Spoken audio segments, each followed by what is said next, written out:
Okay, we'll make a start. It's just after 8.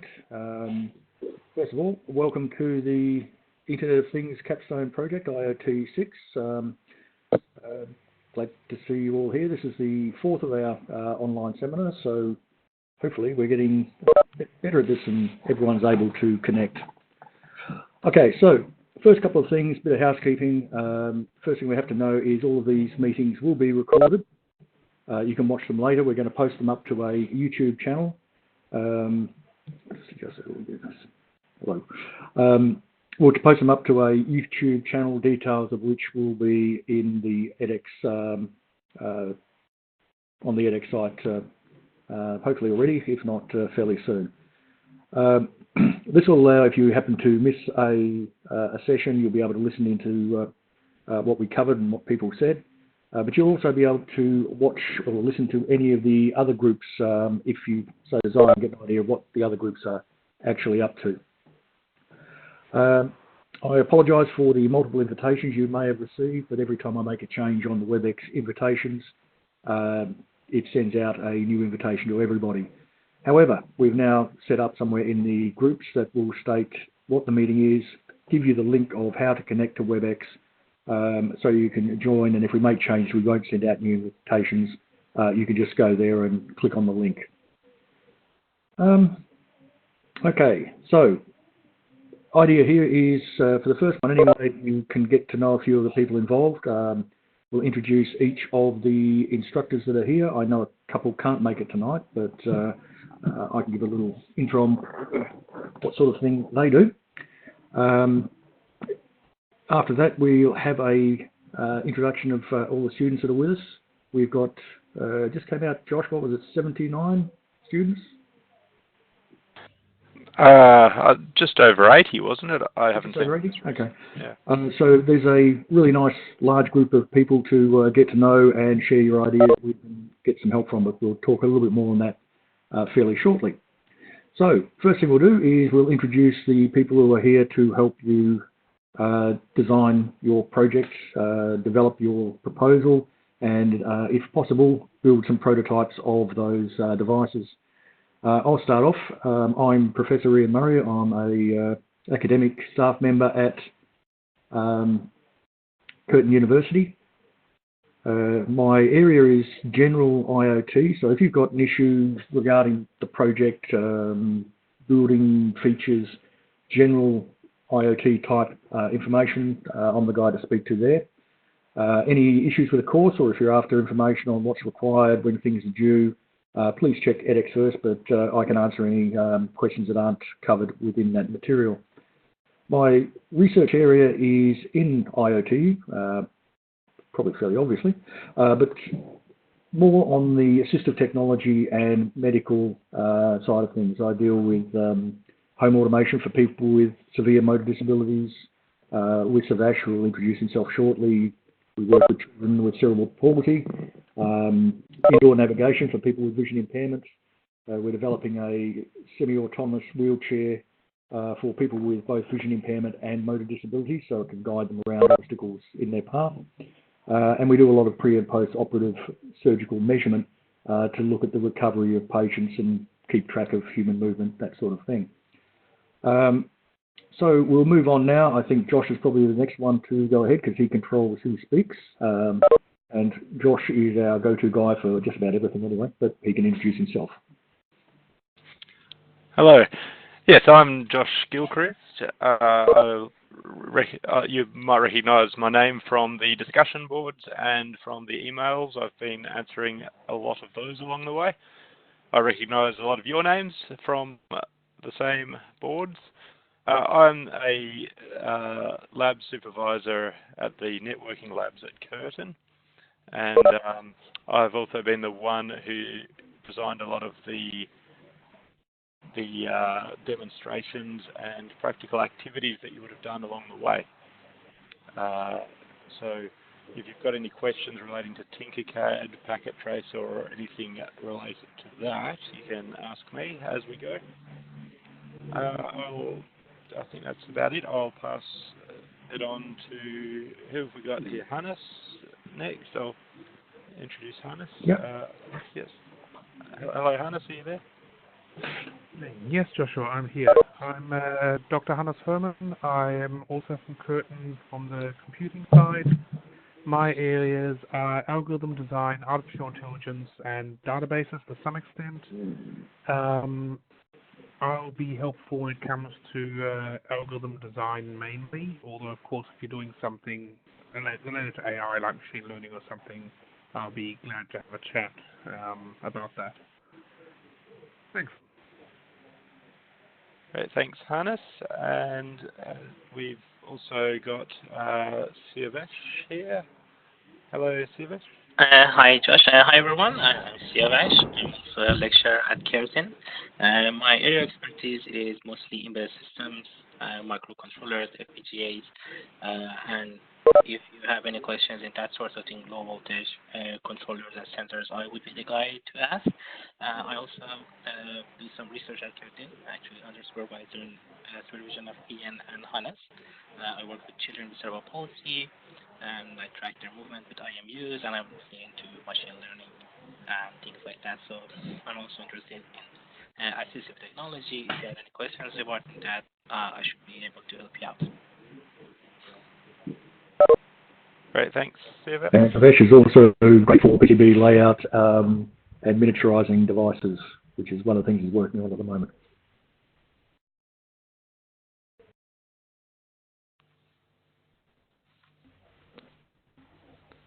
So, I don't know, do we have any other instructors?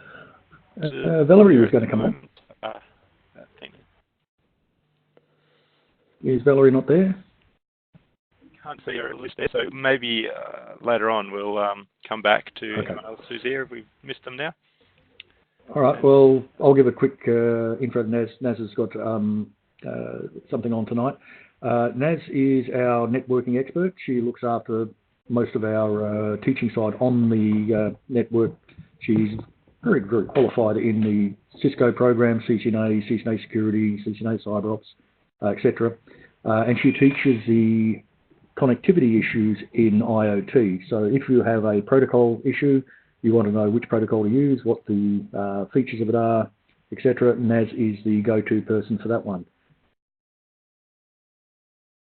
I also have Valerie, who was going to try and get on tonight. Hopefully she will. But she's our Python programming guru and big data science person. So if you have a programming issue or want to work with large data sets, which hopefully we will, Valerie is the person to approach on that. And finally, we have David, who can only make the morning sessions. David McMeekin is an academic staff member in Geographical Information Systems, which may not sound related to this, but if you're doing anything based on location or maps, even in very small areas like inside a room, David is the guy to speak to on that. He also runs our iOS MOOCs on edX. So if you're working with iOS devices, iPads and iPhones, he's the guy to speak to on those as well. Okay, so I think we've got everyone now. And what we would like to do, before I do that, these seminars are really there so that you can talk to us, discuss your ideas, come up with questions, etc., to discuss in person. Quite often things are easier to explain. But you should be using email as a follow-up. I'll probably mention this again later on, but if you email us on that IoT capstone email address that you have, please put either the advisor you wish to speak in the subject line or what the topic is, so we can actually hand it on to the best person to answer that for you. We will endeavour to answer all queries within 2 working days. Sometimes we get a little bit busy, so we might not be able to, or we might not see it in time. If you don't hear back within a couple of days, please feel free, give us another email, bring it back to the top of the list. But we will try and get to you well before the 2 days. As I said, we have an advisor here tonight, and on most occasions we'll have 1 or 2 people who can't make it, but we will endeavour to have as many in these sessions as we possibly can. Right, so what we would now like to do, if I can get to the next slide. It's not going to the next slide. Hang on, let me just...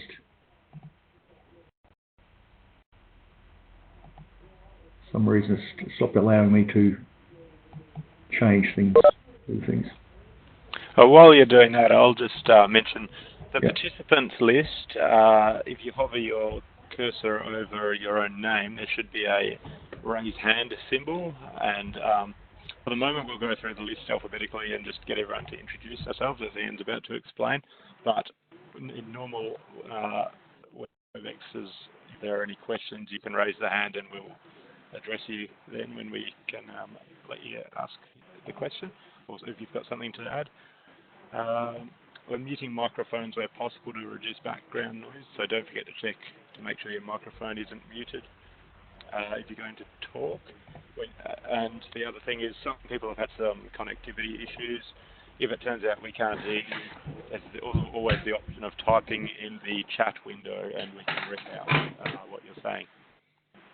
Right, Ian, that was part of what your next slide is, by the looks. You got the correct view again? Yes. Yeah. I can't see what's actually showing. Okay, before we start on the introductions, a couple of ground rules. We've got people from all over the place. The email I sent out actually said how many were there. Can you recall how many it was? How many different countries? Anyway. No, I can't.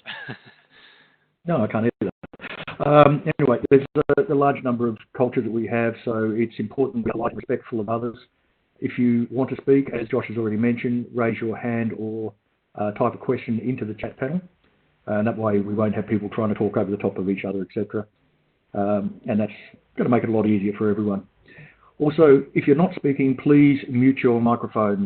Background noise really does become quite disturbing, so it's best if we mute if you're not having to speak. But just put your hand up or put something in the chat line, and our Master of Ceremonies, Josh, will give you access or unmute you at the first opportunity.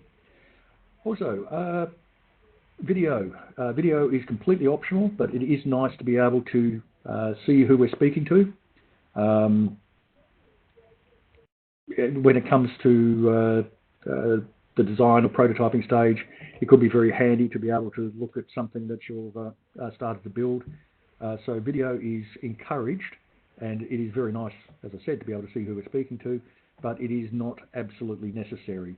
You don't have to have the video on if you're not comfortable with that. I think that's about it for there. So what we'll now do is ask Josh to run down the list of participants. If you could introduce yourself, let us know who you are, where you're from, because we're all interested in where everyone's from, and what's your idea. And if you're not certain of what you want to do, ask and we'll try and give you some suggestions. We'll try and see what interests you have. Now that we've been through most of the students' proposals, we've got an idea of what other people are doing, and it is really good to be working on something along a similar line as another student, because it's a sounding board. You can help each other out with it. But I'll talk a little bit more on that very shortly. So if you're unsure, ask. If your idea is something that you're not keen to share, so it's something you want to commercialize, there are some intellectual property issues with it, say so, and we can just move on and work out other ways to share the information or team you up with someone. Okay, so Josh, off we go again. Yes, I believe Valerie's here now. Oh, Valerie, good. Hello, Valerie. Could you give us a quick intro of yourself, Valerie? Hi, yes, it's Valerie Maxfield. I wrote the programming unit, and I teach computer science and data science at Curtin University. There we go, brief and to the point. Thank you. So we'll start with the top of the list. And Abhishek, are you there? Hello, Abhishek. Hello, can you hear me? Yes, we can hear you, yes. Yeah, my name is Abhishek. I'm from India, and it's a pleasure to be here, first of all. So coming right to the point, my project is Tactical Search and Reconnaissance Robot. So the primary task of this robot is to send live feedback, video feedback to the user. And first of all, it is controlled by hand gestures. So this eliminates the need for joysticks and whatever bulky requirement that is to modern day drones and robots. So the next aspect is the the web window, which we will eventually talk about later. I haven't finalized that yet. So yeah, that's about me. So great to have you here. Great to have you guys here, and thank you. Okay, good to meet you. Hello, my name is Alfred. I'm living in Switzerland, and I'm working in manufacturing industrial company, which I'm very interested in IoT, especially for security, and that's where I have submitted my project information. Okay, that's an interesting one. Security is a very much underrated area of IoT, and it needs a lot of work. So we'll be looking forward to talking to you about that one. Yeah, great. Thanks, Alfred. Amit, hello. Are you there? Yeah, this is Amit Pawar from Mumbai, India, and I'm working as a telecom consultant in Indonesia. And my project is related with the sewage monitoring system. So basically, in India, we have some problems related to the sewage monitoring. We usually getting the floodings during the heavy rainy seasons. So I wanted to avoid this kind of situation through the new IoT device monitoring system.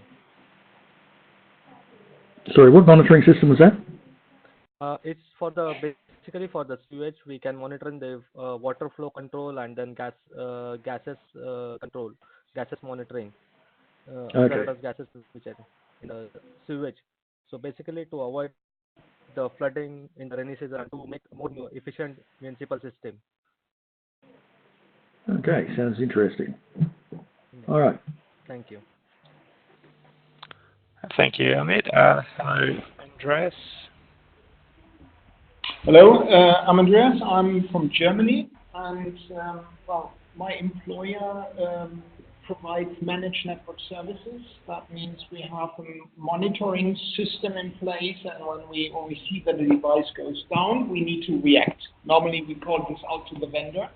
Yeah, but often the outage is caused by a power outage, and if that is the case, it is not our responsibility. So what I would like to do is I would like to develop a system consisting of some monitors and some data processing in the back end that recognizes when main power is failing, so that before we initiate a costly track roll, can see, it's power related, it's the responsibility of the customer. Okay, it's an interesting one. Have you thought of looking at the power condition to see if a possible fault is developing? So if you start to get brownouts and patterns. I want to develop a small device, which sits in a power plug in path, or probably in just in the same section, and which then reports back when a power outage is detected via a GSM circuit or an alternative path. That this condition has been detected. I can see quite a lot of application for that, particularly looking at power quality, fault detection, early fault detection, particularly by looking for the patterns that are happening within the power signals. Well, there might be different markets which might be interested in this. So, I mean, even the consumer market, I as a person may be interested to understand if I'm on vacation or on travel, if my power at home fails, probably the fuse activated, and then my fridge is no longer on power or so. I may want to take action then. Yeah, another area that is really interesting looking at those sort of power issues is one I work in, which is the home automation for people with severe disabilities, motor disabilities. And quite often they're completely reliant on electrical equipment to keep them breathing or to be able to get a drink or food or call anyone. And if the power goes out there, it is a really serious issue. In fact, we had a situation with one of our local cerebral palsy agencies where two twin brothers actually passed away because of a power failure. So that's probably an area that's also worth investigating as far as the application goes. Yeah. And hospitals, of course. Thank you. Thanks, Andreas. I've just been notified that I've possibly spoke to a different Alfred. Are there two Alfreds, or have we just got two different logins? Did I miss one of the Alfreds? No, there is two Alfred. Sam Alsi is just my ID. Okay, yes. Who's the other Alfred there? Hello? Hello, yes. Hello? Hello, my name is Alfred. I'm from Andorra, and I work in the banking sector as a technology leader, and my idea is around monitoring the street lighting in order to guarantee low energy consumption and according to the different conditions, weather conditions, fog, rain, but also detecting people walking on the street and trying to generate different service around this idea. Okay. I'd be interested to know a little bit more about what you're planning. It sounds very, very broad. It may need a little bit of focusing down to a couple of particular problems. Now, there's no problem with going very broad, but it has to be realisable too. So perhaps we can have a chat offline. Your audio was breaking up a little bit, so I might have missed it. But yeah, feel free to drop me an email just discussing the scope of your project. Okay. All right, thanks, Alfred. And Anton, hello, welcome. Hello, hello. I hope you can hear me. Yes. Yep. Excellent. My name is Anton. I'm from Estonia. It's a bit closer to Germany. So far, I have more than 15 years experience in software development, which consists of more than 12 years working in Skype Microsoft as a senior software engineer. And just recently, I joined Range Force team, which does security trainings, and I joined as Azure integration architect. So basically projects or ideas which I have in my mind, mostly around the problems in my city. Recently we got a lot of, scooters, kind of devices which people can take and, drive somewhere and then drop it, and then another company brings these scooters and so on. The problem is that speed is not always controlled. Some people are even driving with scooters in a dark condition. They're hitting people on the street. So at the moment it's like an interesting situation. So I'm thinking about something which will give, let's say, my government the possibility to probably register using Bluetooth Low Energy any scooter, and then figure out actually who is driving, how driving, and later on. This is kind of not fully formed idea, but everything is possible. Okay. Yeah, I missed a little bit again. The audio broke up a fraction, but it does sound interesting. And we've got a couple of other people who are in the morning session who are working in traffic more than your scooter monitoring, if I got that correctly. But you should have a bit of a discussion in the teams about what you're trying to do, if you're willing to share it. And there may be things that you can actually borrow from each other to assist. Definitely will do. I will announce my idea basically in forums as I see, and we'll try to find people with whom I can pair. Good. All right, thanks, Anton. Hello, Bandar. Are you there? Hi, yeah, it's me. This is Yes. Bandar Mohammed Welcome. from Riyadh, Saudi Arabia. So basically, I'm a front-end programmer. I've reached out this course to expand my knowledge, and to reach out to a new area. So I have no prior experience of IoT. I might need some more support if you can help me with that, and I hope I can do the best here. Thank you. Okay. I should just point out that we are really looking at a variety of types of submissions. So if you're not a technical person, it doesn't matter. Okay. requirements and the things we want to take you through are basically how you would talk to a technical person if you're a business-orientated person. So knowing the limitations of devices, limitations of the software, the abilities of the software and the abilities of the hardware, so that when you're dealing with people who would actually design the physical system or write the code for it, you're able to understand and communicate correctly with them so that there's no real mix-ups. You can be clear, concise to what you actually want to achieve within what is actually capable. So don't think that just because you're not a technical person, it's not possible to create the end result or the submission that we want. We can work towards a business solution and have an understanding of the technical needs so that you can then specify it to somebody who is a technical person. And on the other side, if you're purely a technical person, you really don't want to know about the business or don't know about the business and commercial side, we have people that will be able to help you build a business case that you could present to either a funding body or to management if you're presenting it at your own company. So hopefully we'll be able to assist on both sides. We've got people with expertise in those areas to produce something that will be actually useful to you at the end. Thank you. Yeah, Okay, this Josh, is exactly what I want. Thank you. Oh, good. Yeah, great. Thank you, Bandar.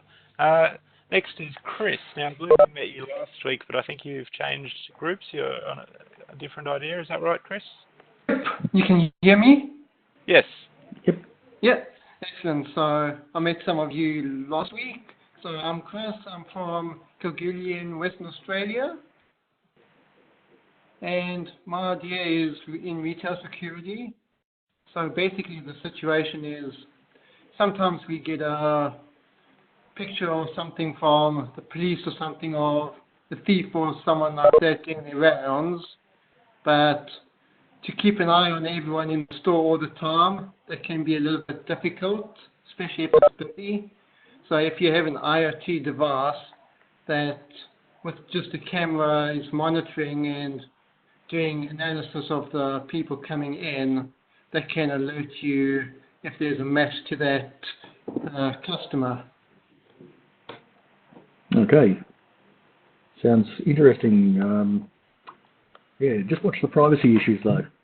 Yeah, I've been thinking there could be some privacy issues there. Yeah. Depending on whether you have to do the analysis on the IoT device or send that to the cloud for the better processing. Yeah.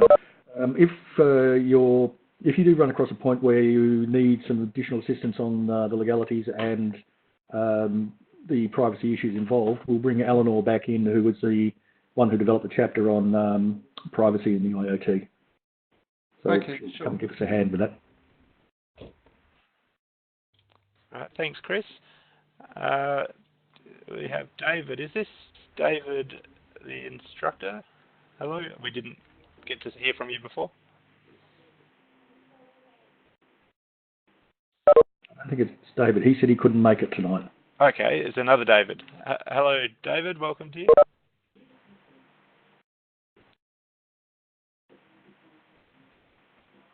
Maybe not. No. Okay, we may come back if we can't hear from you yet. Fred Whale. Hello. Welcome.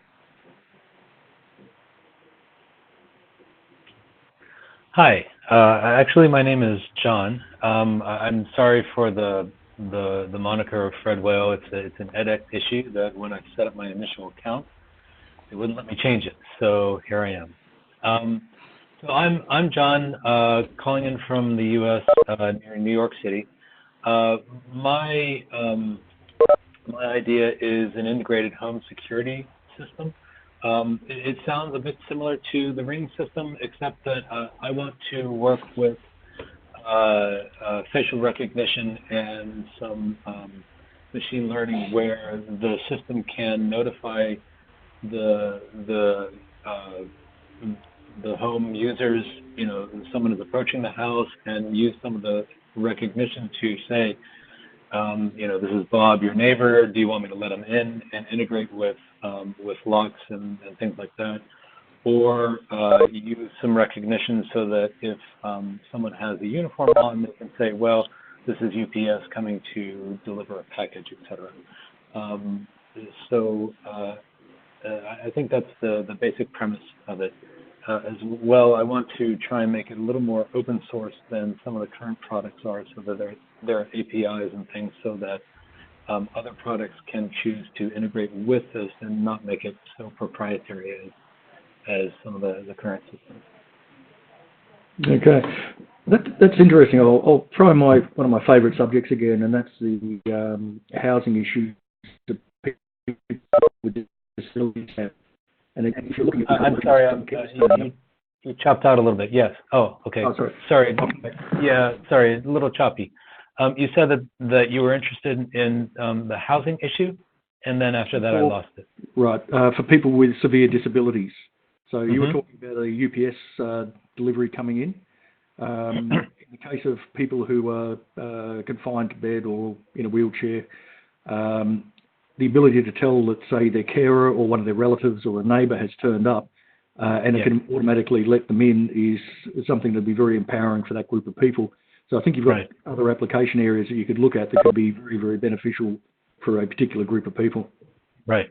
Yeah, I was even thinking about if my my kid lost his key or something, letting him in, or even I'm not sure about the security of having facial recognition where let's say one of the family members appears, at the camera, and then it unlocks the door and lets them in, or whether someone manually has to allow the system to let them in. That's something I'm kind of playing with. But yeah, I'll definitely look into some of the other options, that you're suggesting, or someone who's maybe elderly and it's going to take them a while to get to the door. Right. Yeah. Thank you. Thanks, John. Nice to meet you. Gilbert, hello. Are you there? Hello, can you hear me? Oh, welcome. Hello, I'm Gilbert. I'm from Lebanon. Hello. Yes, we can hear you. Yeah. Okay. I'm calling from Lebanon. Sorry for my bad English. I know I will do my best to make you understand, because we currently don't speak English in Lebanon. In all cases, I want to present my project as I want to build a smart automated parking. We have a problem here in Lebanon. We don't have a lot of parking space. So I'm guessing I want to use facial recognition for security using the Raspberry Pi 3 as board, and I want if I can install Windows 10 IoT on it and integrate it with Windows Azure for facial recognition API. If it's possible, I want to check it. And the parking will that a person will register in this parking and pay a monthly fee. And once he is at the gate of the parking, a camera will scan the car number plate, and if it is registered in the parking system, an automatic door will open, and then he can park his car, or he can park it near the gate, and an automation system will take his car and place it somewhere in the parking, somewhere free. I don't know if you can understand my idea. Yep. Yeah, I think you got the point across, and your English is much better than my Lebanese, which is zero. If you want, I can speak Lebanese if you can understand. It's better for me to demonstrate my idea. Afraid not. Yeah, it does sound very interesting. It'll be challenging, or I'm sure it will work, getting Windows 10 IoT running on the Raspberry Pi. It'll be interesting to see how that runs. But yeah, look forward to seeing more of it. Yeah, I'm trying, but the challenging part is to make the automated system take the car and park it whenever there is a free space. But yeah. I think I will do it in a small scale. Maybe try it I don't know. I didn't get enough research on how to do it, but I will try my best to accomplish this task. The next part is when the person will come to the exit gate. It will be different from the entry gate, and there will be another camera will scan the facial of the person, and the IoT system sensor will automatically detect the car owned by this person, and will bring it back to him. I think this is the challenging part of the whole project. Yeah. But it does sound interesting. I don't know if there's a similar project already developed. I will do my research to see if there's already an ongoing project. Yep, that's one of the things we'll be talking about in the coming weeks, is looking at existing solutions. So. Yeah, great, thanks, Gilbert. And I believe we have another Gilbert in the session. Is that right? No, I think that I'm connected from my laptop and from my phone. It shows it twice. So okay, then. I will log out from. That's fine. No problem. And John, hello.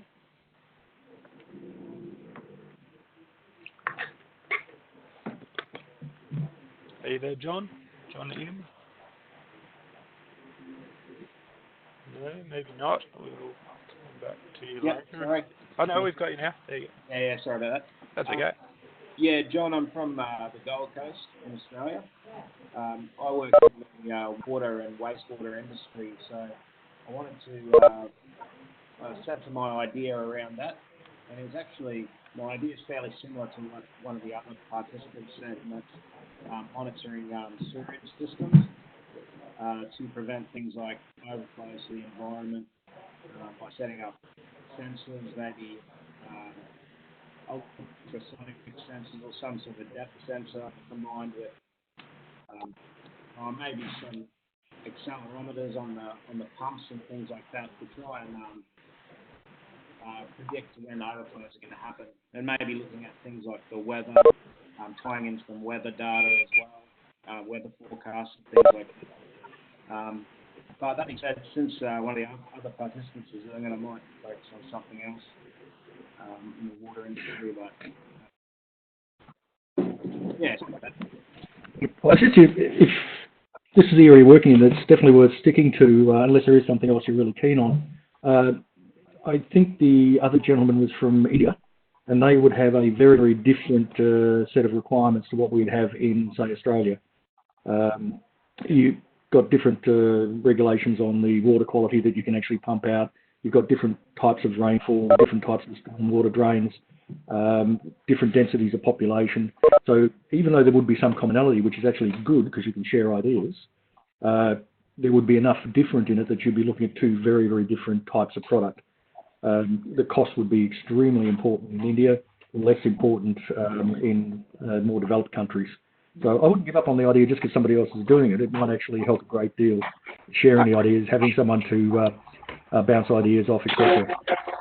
And it's a really interesting one because there's a vast array of sensors that we can use looking at water quality, which would be sewage quality as well, that may be of interest. Things like the methane levels and other noxious gases that can form, and warning if there's a build-up, because I've heard of explosions in sewage drains before.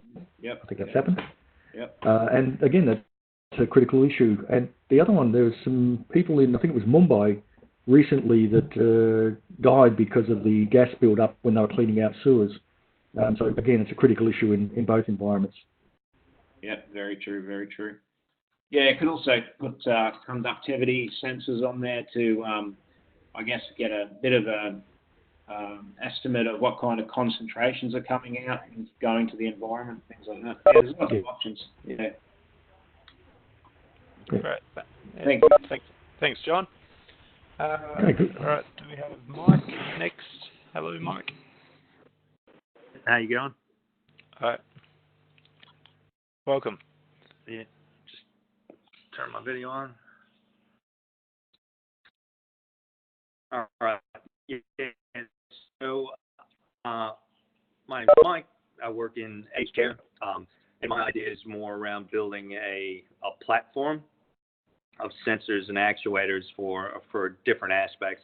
So when Ian speaks to people with disabilities or access issues, that's very near and dear to what I'm trying to accomplish. So the actuators for the doors, tying that to facial recognition for people who aren't quite so able to fumble for keys to get access to their units. We have plenty of people in independent living units, and trying to keep them as independent for as long as possible, so they don't need to go into assisted living, is key. There's other things that I'd like to do is use sensors to track activity, and I'm talking about putting information into a platform that could be accessible by family members, and obviously it's all locked down by access control and rule sets, but developing patterns through AI or machine learning as to what this individual does on a normal or daily basis. Spending too much time in the loo could mean that there's medical issues that need to be attended to. Too much time without activity could send alerts to family members, things like that. Also tying that platform into really mundane things like the entertainment and the environmentals and access control, as the one gentleman talked about, allowing people into your house if you're not quite so mobile. All of these things could be tied into a platform. So, I'm really more concerned with that elderly ecosystem of IoT within an independent living unit. You've definitely touched on something that's close to my heart. It's the kind of thing I really like working on. We have a project here called BenTech, which I'll share with you later on, and it's, again, about people with disabilities, but it's the same sort of scenario. It's monitoring things for them, seeing if something's going wrong, particularly for those with dementia, so looking for normal patterns of movement. If they start waking up at 2 o'clock in the morning and opening the fridge, something's not quite right, you can check medicine, have they been to their medicine cabinet, and all these sort of things, and learn how they normally act. And then if there's a diversion from that normal routine, you can send a notification to the carers and they can go and check. So really good idea, and I think it's got great worth for the community as well. Excellent. Thanks. Great. Thank you, Mike. Peter, hello. Yes. Hi. I hope you can all hear me. This is Peter. Yes. I'm originally from Macedonia, but currently living and working in Dubai in the United Arab Emirates. My idea about the IoT device is to basically have a device that would measure the noise that happens into a specific area. It's basically targeted at a smart city, let's say, as a smart city solution, where cities and municipalities would be able to track the noise in specific areas or neighborhoods and have a live view of what the noise is in those specific areas. That would allow them to, let's say, immediately dispose teams that would be able to identify what those noises are from, and react to it in case it is something which is outside of, let's say, a specific criteria that is, or level of noise that is acceptable or unacceptable for that specific area. From a perspective of expanding on that idea, I also am thinking of designing the solution as not only as this to have only this functionality, but to function more like a hub that would have one of the sensors would be a noise sensor, and then the same hub can be used for other sensors such as temperature, humidity, light intensity, anything else that the city may need to track or monitor in certain areas. Okay, sounds interesting and quite challenging with if you're looking at anything more than noise level, identifying types of noise is difficult. So probably very worthwhile too, because say high frequency noise could be more damaging to people than the low frequency noise. So it might be worth looking at how you're going to classify noises, or if you are indeed going to classify the noise. Well, at this stage, honestly, I'm not sure because it will depend. I have a very limited knowledge in the, let's say, coding and development. So I will first of all try to also identify my skill set and see whether that is possible to be done by me. But anyway, my initial idea was just to measure the level of noise. And that would be probably the easiest implementation, something that could be that can quickly be implemented. Then identifying specific noises, whether it's, I don't know, airplanes or vehicles or, I don't know, any other sound, that I'm sure will require a bit more of a different setup with sending the voice recordings to the cloud. And then there may be privacy concerns and so on. So that's why I would like to keep it simple for this specific project. If that is, of course, something that would fit well with the expectations for this course. You could well do. One of the other things you might want to consider, if you're going to be having a camera on the system, you might want to use a microphone array, and you'd only really need three small microphones to pick up the direction of the sound. So if you can pick up the direction of the sound, you can then turn the camera towards the source of the sound, and that's actually not that difficult to do. No, that's interesting actually. Honestly, I haven't even thought of adding a camera and actually being able to monitor directly the solution. I mean the let's say the source of the sound. But that definitely is of help. Okay. Thank you for that. Not a problem. All right, thank you. Next we had Sumit, but he was having problems and he left me a message about his idea. He was making a streetlight tower the smartest hub in the city, which not only included the smartest lighting system, but also has the capacity to resolve the security problems, like when an accident happened near the streetlight, and then it sends the message to the nearest control room and have a smart recording system. So next, after that, we have Spiridon on the list. Hello, Spiridon. Hello, my name is Spiridon Liopoulos from Germany, and I would like to the secure unmanaged gate access to try. So the gate access allows access only to people and cars which can identify. It could be a little difficult if people are inside which actually are not allowed or unknown, and people which also known to the system. Or I think also privacy issues could be a problem. How long to save the data, the faces maybe. It's an interesting project, and I saw it in the security team, and I think it's really to go for me. Okay. Yeah, we've got someone who's looking at a similar thing with car gates and entry. They were on just a little bit earlier. Sorry, I can't remember the name.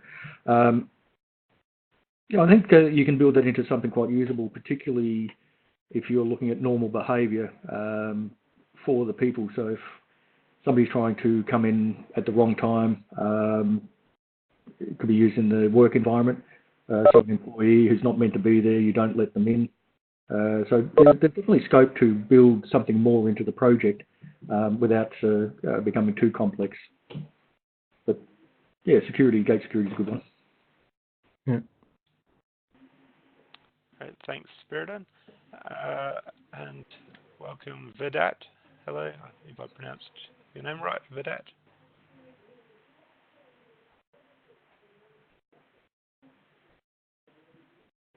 No? No, we don't have Vedat. There's a message. He just sent a message. Oh, message, okay. We've also got a message from David there that everyone got to see. He was having audio problems or connection problems. And at the also on the list of voicing, can we hear from you, voicing? Hello?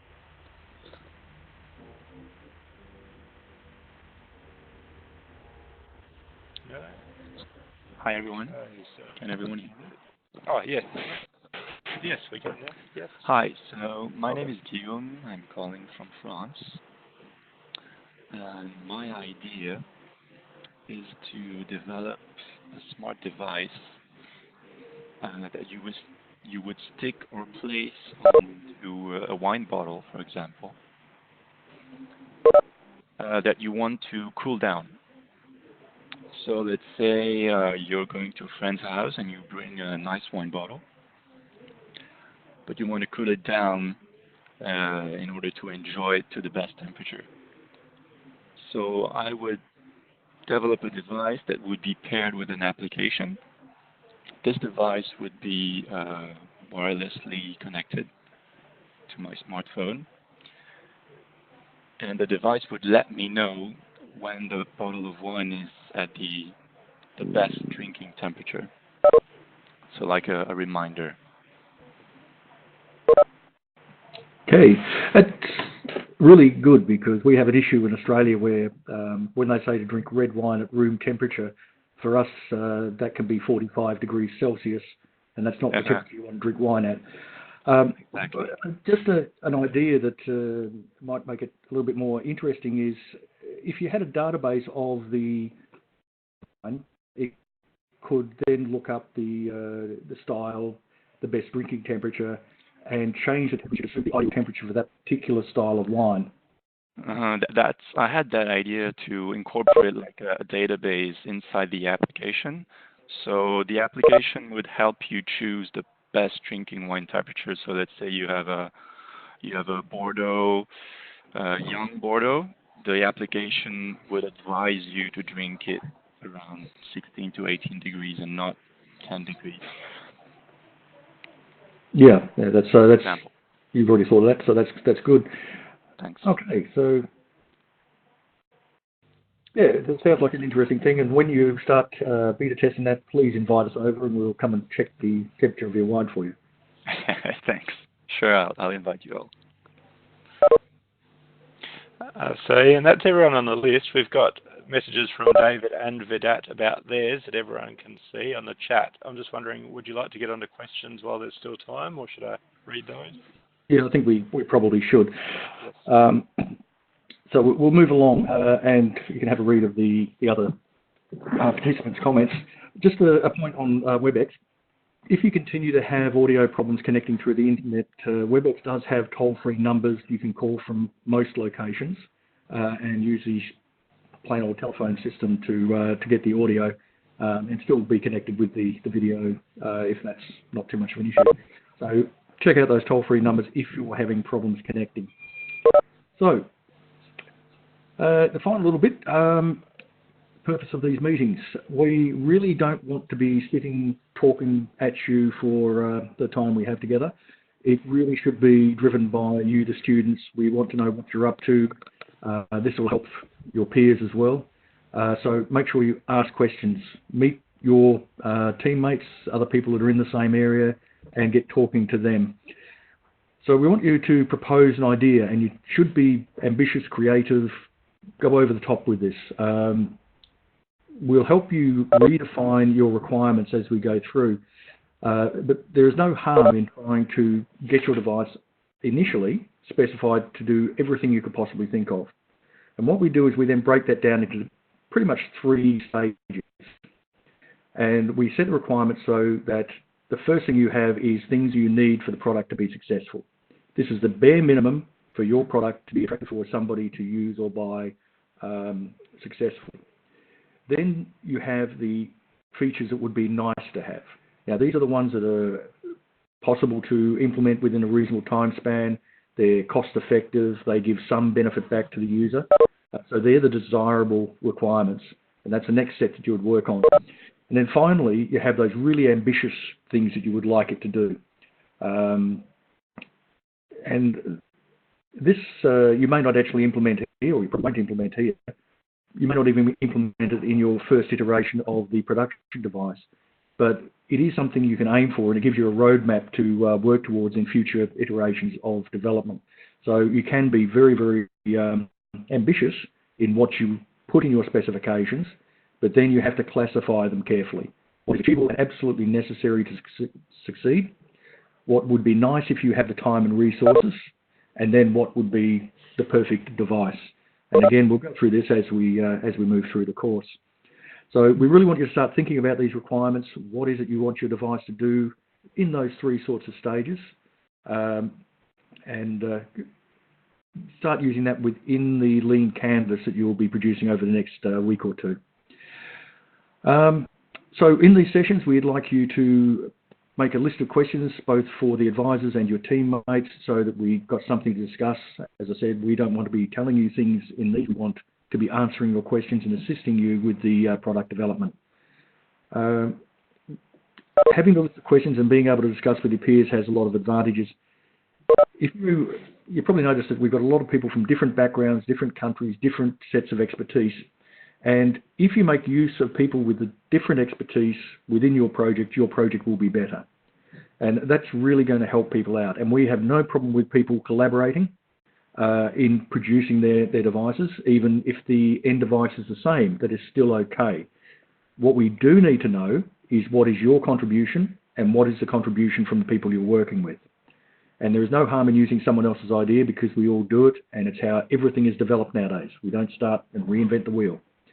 But you need to acknowledge where you got the information from or where you got the solution to a particular problem from, so that you're not doing that horrible academic thing called plagiarism. And that's critically important. So yes, collaborate, but acknowledge the people who contributed items to your work. And that is perfectly okay and, in fact, strongly encouraged. So let's start off. If we have any questions, please raise your hand or type in the chat box, and we will do our best to answer them in the short amount of time we have left. If we don't have any questions, I'll just say thank you very much. Lovely to meet you all, and we look forward to seeing you over the next few months. Yes, we've got a question from Chris. Hello, Chris. There, you got me? Yes. Yeah, so I was just thinking while everyone was going, I noticed that there were, I think it was 4 of us doing facial recognition as part of their projects. So I was just thinking perhaps the 4 of us could collaborate on some of the common problems there, if the other guys are willing. As well as just also thinking facial recognition, I think we probably would have to bring, was it Eleanor in with the privacy?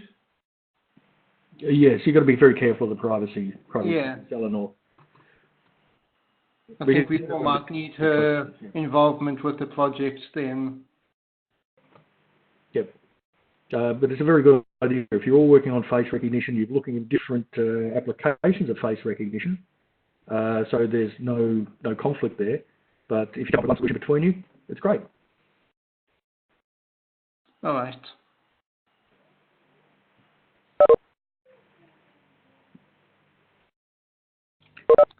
All right.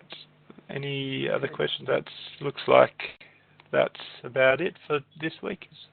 All right. I will get this recording posted as soon as I possibly can. Probably not until tomorrow evening at this point, but it will be posted as soon as I can. The other 3 sessions are already posted up on the channel, so feel free to go and have a look. And lovely to meet you too. Just another message. And I look forward to seeing you in 2 weeks' time. If you have any questions, please email us at that IoT Capstone email address, and we will be more than happy to get back to you with an answer. Okay. It's good night from us. Spot on time, even. Great. Okay. Thank you. Bye. All right. Bye. Thanks, everyone. Second. Bye.